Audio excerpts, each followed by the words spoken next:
Bismillahirrahmanirrahim. Assalamualaikum warahmatullahi wabarakatuh. Di sini kami kelompok 1A dengan anggota 6 orang akan menyampaikan materi terkait sitokin. Langsung saja. Yang pertama, kita kembali ke pengertian sitokin.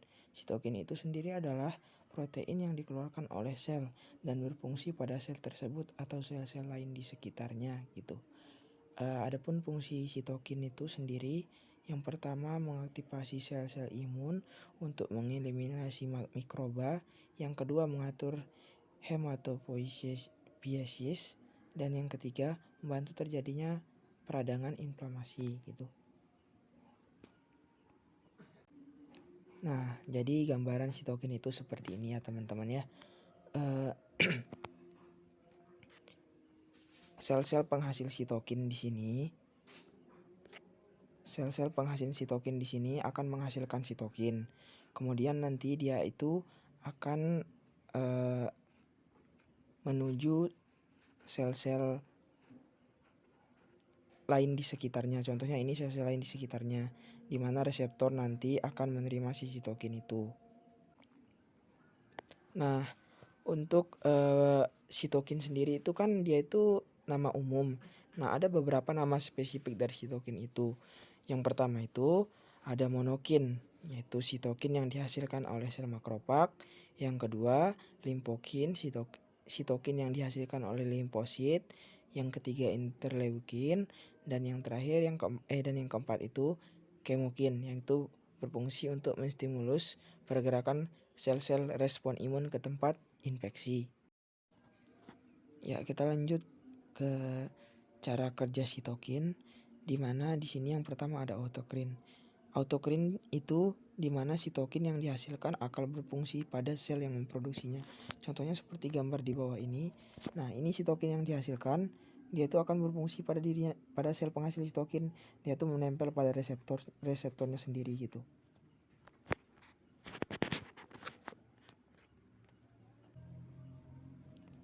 Yang kedua ada parakrin, di mana sitokin yang dihasilkan akan berfungsi pada sel-sel di sekitarnya.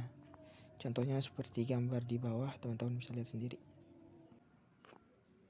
Oke, dan selanjutnya itu ada endokrin, di mana sitokin yang dihasilkan akan berfungsi pada sel-sel yang letaknya jauh dari sel penghasil sitokin. Kemudian disebarkan melalui aliran darah.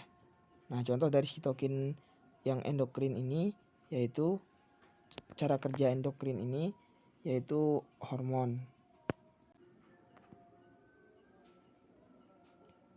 Ya, kita lanjut ke kemampuan kerja sitokin. Nah, kemampuan kerja sitokin itu ada 4.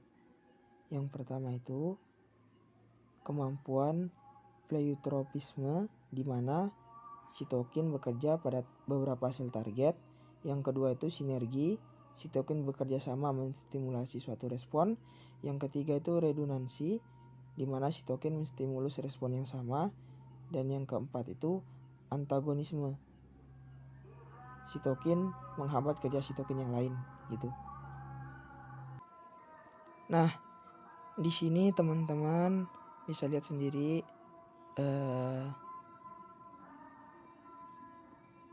contoh dari kemampuan kerja sitokin seperti antagonis, sinergi, redundansi, dan pleiotropisme.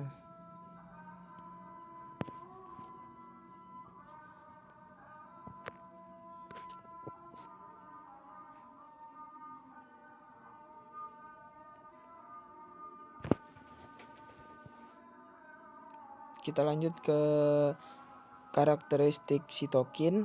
Yang pertama itu diproduksi setelah adanya sel penghasil.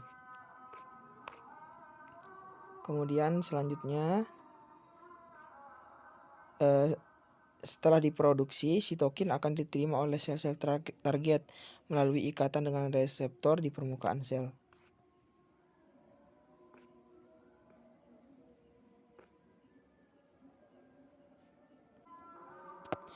Kemudian terdapat sinyal eksternal yang mengatur ekspresi reseptor sitokin. antigen dapat menstimulus ekspresi reseptor sitokin dan terdapat mekanisme pengaturan produksi sitokin atau feedback mekanisme. Kita masuk selanjutnya ke penggolongan sitokin.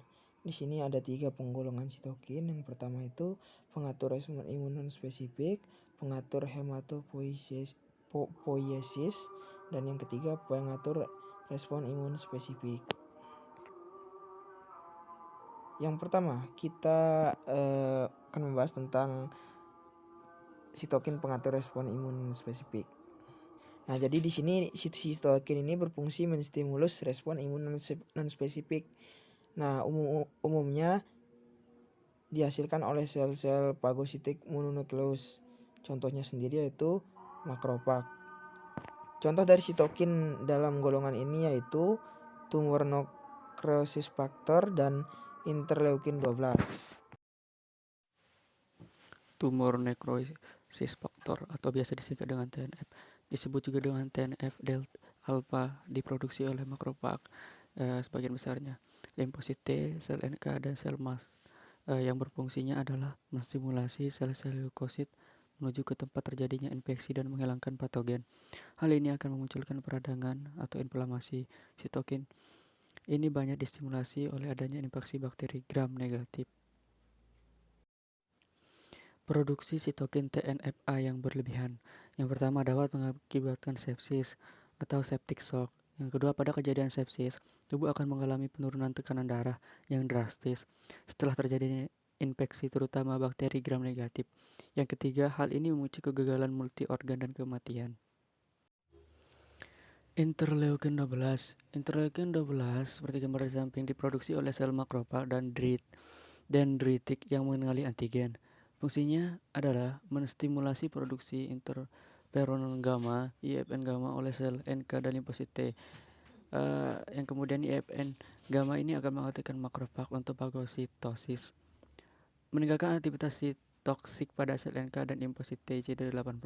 Bersama dengan IFN gamma membantu diferensiasi sel T helper menjadi TH1. Sistem pengatur respon imun spesifik. Pada peranannya dalam mengatur respon imun spesifik, sitokin banyak diproduksi oleh sel limfosit T. Sitokin ini berfungsi untuk stimulan respon imun spesifik. Contoh sitokin dalam golongan ini IL-2 dan IFN gamma. Interleukin 2 atau biasa disingkat dengan IL-2 diproduksi oleh sel limfosit T CD4+ yang mengenali antigen. Fungsinya adalah membantu pertumbuhan, daya tahan, perbanyakan dan diferensiasi sel-sel limfosit T, membantu memperbanyak dan diferensiasi sel NK, serta meningkatkan aktivitas sitoksiknya. Interferon gamma. Interferon gamma dihasilkan oleh sel-sel NK limfosit T, CD4+ dan CD8+. Fungsinya adalah mengaktifkan makrofag untuk melakukan fagositosis terhadap mikroba. Diferensiasi sel T helper menjadi sel T helper 1 TH1. Kemudian menstimulasi produksi IgG dari sel B. Dan juga meningkatkan ekspresi mayor histocompatibility complex atau biasa disingkat dengan MHC. Kemudian ada pun cara kerja IFN gamma ini seperti gambar di samping. Sitokin penstimulasi hematopoiesis, yang dimana sitokin ini berperan dalam diferensiasi dan pembentukan sel-sel respon imun. Yang kedua, menstimulasi sel-sel progenitor untuk membentuk bermacam-macam sel respon imun.